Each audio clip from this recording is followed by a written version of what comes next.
Am I the a-hole for not taking the fall for my husband? I was home, just got out of the shower in jammies ready for bed. Husband has been drinking. He's really drunk at this point. I try to stop from leaving, but he left anyway. 4 minutes later, he calls me. I answer. He's yelling, "Open the door, open the door." I swiftly ran to open the front door. He says, "I crashed into a house. Come see." I was speechless and said nothing. I grabbed my slippers and a coat to follow him. There wasn't much light on. The next thing that happens was a very strong person grabs both my arms, put them behind my back, cuffed me, then slammed me down on the trunk of the cop car. I was placed on a back seat for over an hour. Cops kept coming back asking me that same questions. Finally, one cop says, "Your husband is saying you were driving and you crashed into the house. I smell liquor on him and not you. I don't think you were even here. He's dressed to go out, and you're dressed about to go to bed." The end result was my husband got a DUI. So am I the a-hole for not taking the fall?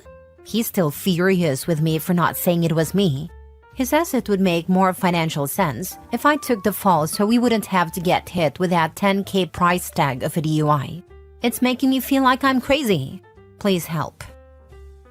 Now for the top comments. Your husband sucks. There is no coming back from this. Sorry. Get out now. Not the a-hole. Not the a-hole. Don't bail him out either. Use the time alone to file for divorce. I didn't bail him out. He got released from the drunk tank, I want to say 72 hours later. I will add that once he got to the jail, he called me. He was so angry. He's yelling with full volume and saying this is my fault. You're a dumb MFer, then hangs up. I cried and cried. He actually had me thinking that was my fault, and I screwed us, and I still questioned it. That's why I posted it here. I'm doing this publicly because I must face this marriage for what it really is, not what I'm hoping for. Don't fall for it. He has nobody to blame but himself. He will probably start love bombing you once you file. Stay strong. WTF, he tried to have you arrested and sent to jail. You were not the a-hole, he is a major one, and stupid plus extremely irresponsible to boot. Being drunk is not an excuse for getting you out of bed, having you come to the scene of his crime, and then pinning it on you until the cops figured out he was full of it. I would not speak to him or be around him, and any future discussion would be through my divorce lawyer. I know it's not that simple though.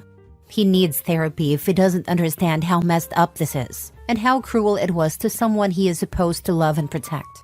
He's lucky he didn't unalive someone, and his first instinct was to have you take the blame for his careless, inexcusable behavior. I would say you are underreacting.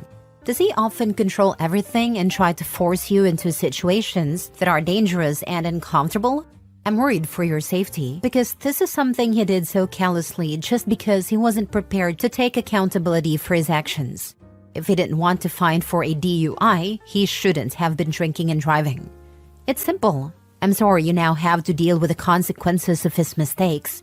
Not to mention that I'm sure it was a very traumatizing experience on multiple levels. Good luck, Opie. Stay safe. Well, your husband is a worthless POS, and the fact that you have to ask if you're the a-hole in this situation tells me he hasn't been very good to you over the course of your relationship. This is unforgivable. I would dig deep, OP, and find some dignity and self-respect. I've been hoping it will get better. I keep telling myself it will get better, that it must be me who's the problem. Why would he be so cruel to me just because? You're right.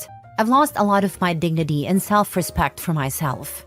He says it will get better once I put more effort into cleaning the house, cooking, making more money, and doing more chores, since he works 16-hour days, not hard labor. Even as I type this, I feel so pathetic and lost. I feel defeated and exhausted and heartbroken. Next story. Am I the a-hole for bursting out laughing when she told me what she brought to our relationship? I, 25 male, have been dating my girlfriend Jen, 24 female, for 9 months. 5 months ago, Jen lost her job when her company went under, and around the same time, she had a falling out with her roommate. She was in urgent need of housing, but in an awkward position with employment status. So she reluctantly asked if she could move into my house. I agreed because she had already spent the night several times, and she moved in under the condition that she would begin looking for work to contribute. Now back on our second date. When I asked Jen if she wanted to be exclusive, she responded by asking me what I would bring to a relationship with her. I answered as pragmatically as possible: a stable income, loyalty, companionship, willingness to compromise, and consistent attention to my appearance and hygiene. I didn't really care much for the question at the time, and so while she seemed mildly satisfied with what I said, I didn't ask her in return. I feel like I've held up my end of the bargain. But after moving in, Jen only really looked for work for about 2 weeks.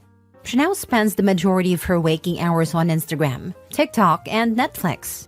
I've raised the issue with her indirectly before by asking how her job search was going, and she said nobody was hiring, which I find hard to believe. Well, yesterday in the evening, I finally hit my limit. Jen drank a bottle of wine that I was saving for a romantic evening date and spent the rest of her day screwing around on her phone. After work, I sat her down and asked what she thought she brought to the relationship. Jen stared at me for a few seconds, as if I had asked the dumbest question in the history of mankind. Then she erupted, frantically pointing at herself. Me, I'm the prize. From my perspective, this was coming from a woman who had just gotten day drunk of wine, watched Netflix, and ate all my food. I honestly couldn't contain myself, and I burst into laughter. Every time I looked back at her, she would give me this incredulous look while shrugging, which only made me laugh harder. Jen got really angry at me and let out this wailing shriek sort of sound. She stormed off to another room, where I'm 100% sure she just screwed around on her phone more. I haven't talked to her since. I feel like I might have gone too far here. Was I the a-hole? Not the a-hole. I laughed when I read it because I agree with you. If she can ask you that question and you are able to provide a very good answer, she should be able to do the same. Girlfriend or not, you should give her a deadline to find a job, or she needs to move back in with her parents. She needs to not only bring herself to the relationship, but some finances, groceries, and cooking and cleaning skills. What makes her think she can just freeload off of you? Yeah, this, 100%. Not the a-hole, OP. She's an a-hole and a freeloading one with double standards. You helped her out letting her move in way before most relationships consider it. She isn't financially contributing. She's eating your food, drinking wine you're saving. No shame on occasionally getting day drunk, but save it for a Saturday. She isn't looking for a job because she thinks she's got it made. She's a leech. Give her a deadline, say November, to get a job if you're serious and love her. If not, give her a few days to get her things together and go elsewhere. You deserve better. Also, what a weird question. You bring to the relationship what you have. She has nothing. She's a hobosexual. 4 months into the relationship and asking to move in? No, ma'am. Either work it out with your roommate or figure something out. OP should have said, can't. My landlord won't allow it. Girl probably agreed to exclusivity the first time she visited his place. I've met way too many of those. They visit my place for the first time, ask me how much is rent on a place like this. I'd foolishly tell them I own it. Next thing you know, they're saying, don't you get lonely here by yourself? I turned the second bedroom into a insert room of choice. Don't you want a roommate? It's not safe for a woman living alone. Boy, bye. You're not even spending the night. Not the a-hole. This relationship sounds doomed. Women with the I'm the prize, now pay for everything attitude is the worst. She's getting used to doing nothing all day while you work. Now, losing a job can definitely be extremely stressful and may require time, but not even looking is just being lazy. Next story. Am I the a-hole for telling my wife that my life would be better without her? My wife Anne and I have been married for 13 years. I am 43 and she is 46. We do not have children. When we first began dating, nobody could make me happy like Anne. She always seemed to know exactly the right thing to say to me when I was down. But over the past decade or so, she has really started to show her true colors. And a lot of what her ex-husband said to me about her has begun to make more sense. For example, I have a very high-stress job. People bring me problems and I fix those problems. But when I get home, 9 times out of 10, Anne just has more problems to throw onto my plate. She doesn't work, so she's free to do anything she wants to solve sad problems during the day. But lately, she has even begun making lists of things that she wants me to do after I work all day. But my biggest issue with Anne is that I can't ever really open up to her about anything. Whenever I talk about something bad that happened to me, she'll either try to one-up me or agree with the person who wronged me. Last Friday, I had a horrible day. There was an enormous problem at work that basically all fell on my shoulders to solve. When I was crossing the street after work, I had a green signal, and a bicycle blew through a red and side-clipped me. The cyclist yelled expletives at me and then rode away. I thought about calling the police because it was technically a hit and run, but there was probably nothing they could do. When I got home, desperate, I talked to Anne about what happened. She listened and then immediately took the cyclist's side. I reiterated that the cyclist ran through a red light, to which she responded that cyclists aren't obligated to stop. When I told her she was wrong and tried to put the issue to rest, she began frantically Googling laws. She found that in our state, they can treat lights like a stop sign. She began triumphantly reading the law to me loudly, word for word, getting louder when I kept trying to tell her that I wasn't interested. At the end of her spiel, she gave me this incredibly arrogant look, as if she was right. I just stared at her for a second and said that my life would be better without her. She got incredibly upset, shrieked at me until her voice was hoarse, and then packed a bag and left to stay with her parents. She has texted me all weekend demanding an apology, but I haven't responded. Did I do something unforgivable here? Wait, if the cyclist is supposed to treat it like a stop sign, then shouldn't it stop and yield to oncoming traffic? You, who has a green light? So she's wrong, and still triumphantly claiming victory? Personally, I think you could have elaborated a little on how she sucks the life out of you, but that's me being petty. I hope the best for you. Came here to say this, like she's not even right. Why is she on a high horse? Sounds like problem solved actually. You said what needed saying, and she left. Done and done. Do you need help on first steps for contacting a lawyer or something?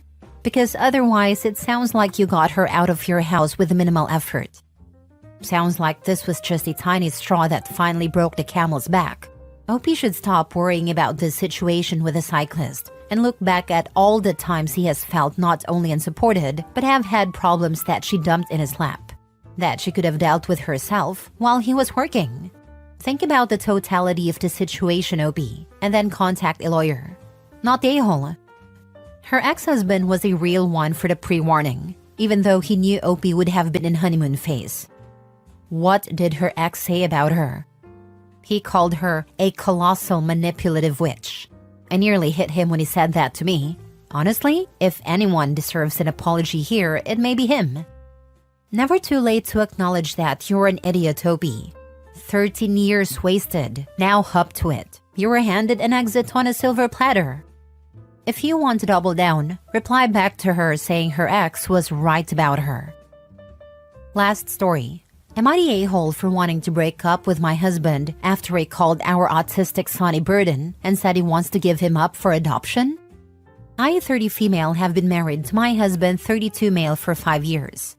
We've had our share of problems like any couple, but this one's really shaken me to my core. We have a son, 5 male, who was diagnosed with autism about 2 years ago. Of course, it hasn't been easy, but I love him with all my heart.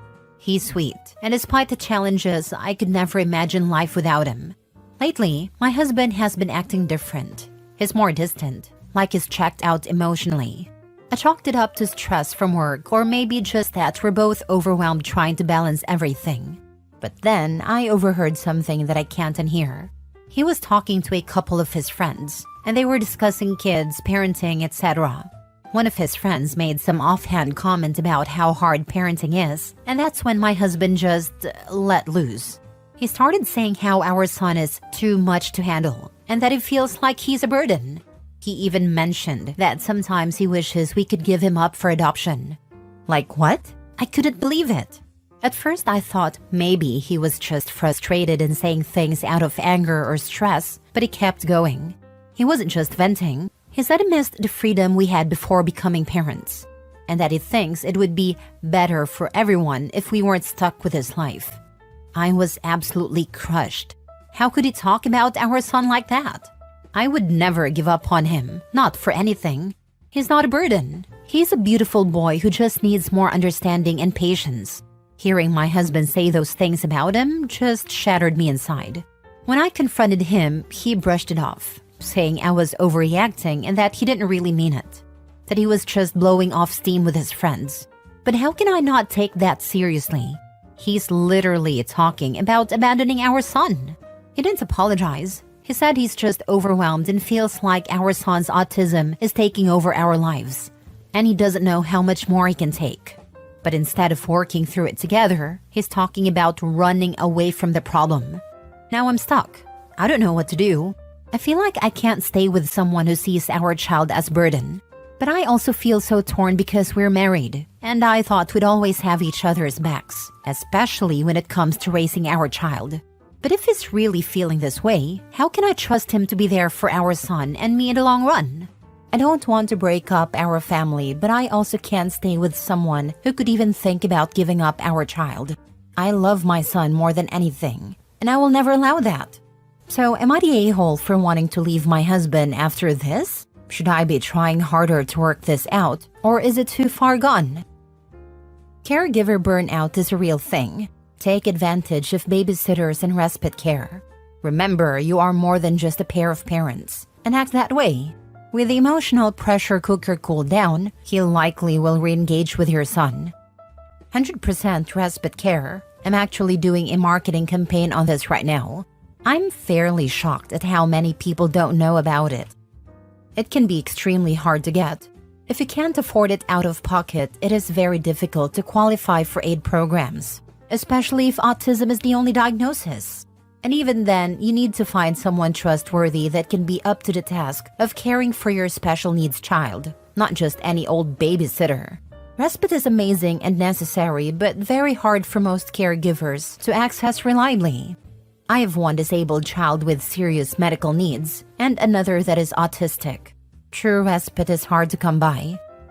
Fact: children are a burden regardless of abilities. Some will require much more attention and sacrifice than others. Children are already a handful, so it's normal your husband is feeling overwhelmed because, by your own admission, your son does need more understanding and patience. Your husband is allowed his feelings, and we can't always control the way we feel about things. Just because he feels a certain way doesn't mean he doesn't love you or your son. Going to therapy is exactly that. Speaking out your mind free of judgment, venting, and finding a way to deal with your emotions in a healthy way. You both need couples therapy and a reliable childcare provider to help manage the extra responsibilities that come with your son. Instead of judging your husband because he feels a certain way and doesn't mirror your own feelings or way of thinking, try to understand where he's coming from and help each other navigate the situation. No a-holes here. You both just need help.